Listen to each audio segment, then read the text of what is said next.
দর্শক দেখছেন BNP chairman Tarique Rahman গুলশানস্থ কার্য বাসভবন থেকে খুলনার উদ্দেশ্যে যাত্রা করছেন। দেখছেন যে খুলনা ও যশোরে যে নির্বাচনী সমাবেশ রয়েছে, সেই নির্বাচনী সমাবেশে যোগ দেওয়ার জন্য বিএনপি চেয়ারম্যান জনাব তারেক রহমান খুলনা ও যশোরের উদ্দেশ্যে হেলিকপ্টার যোগে যে নির্বাচনী সমাবেশে যোগ দেওয়ার জন্য তিনি বাসভবন ত্যাগ করে বিমানবন্দরের উদ্দেশ্যে যাচ্ছেন।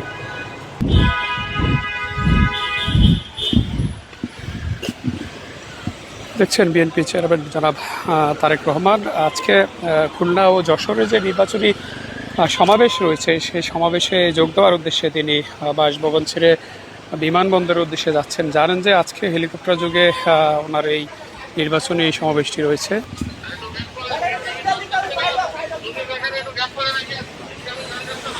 আজকে দুটি নির্বাচনী সমাবেশ রয়েছে, সেই নির্বাচনী সমাবেশে যোগ দিতে তারেক রহমান গুলশানস্থ বাসভবন থেকে বিমানবন্দর হয়ে তিনি যশোর ও খুলনার সমাবেশে যোগ দিবেন।